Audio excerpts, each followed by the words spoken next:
Home theater versus high-end audio. Clay in Columbus, Ohio writes to me and he says, "Hey Paul, why is it that home theater enthusiasts will take room measurements all over their listening space, run room EQ on their receivers, install special DSPs on their subs, and hang panels and drapes to minimize reflections, while hi-fi music listeners tend to toe in their speakers, leave the EQ flat, and pull up a chair and call it a day?"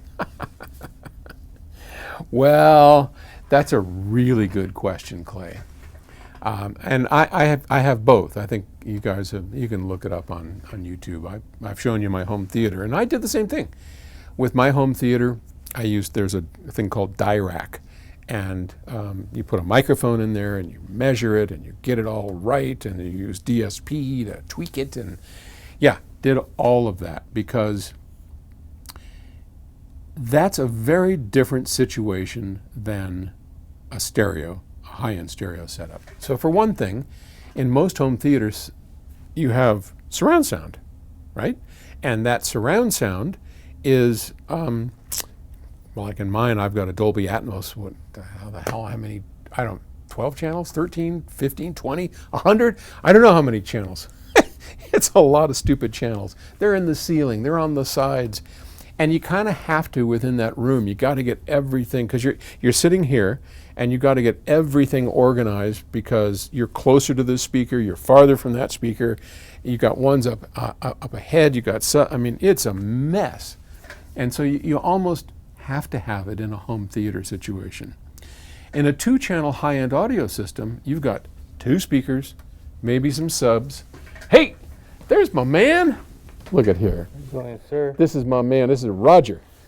How you doing, buddy? Testing all day long. Testing all day long? Yes, sir. All right. We're getting it all done. All right. Thank you, sir. And we're going to get out of here. Okay. Go for it. Love you. Love you too.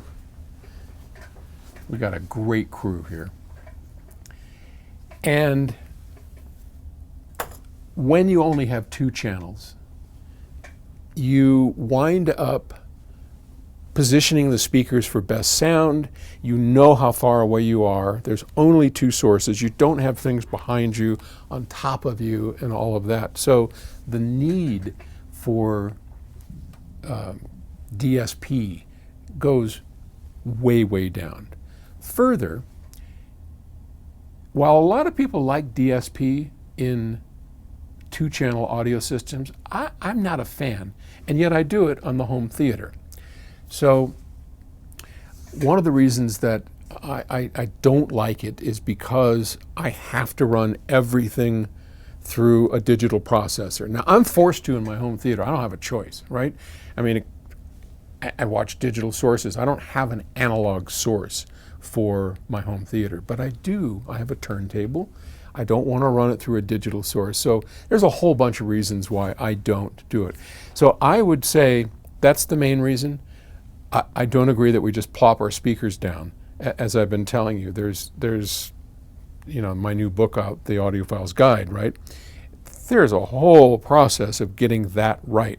Could you do it with a microphone and DSP? Sure, of course you could, but your results won't be the same as if you took those 2 speakers and follow the Audiophile's Guide for setup. That becomes magic.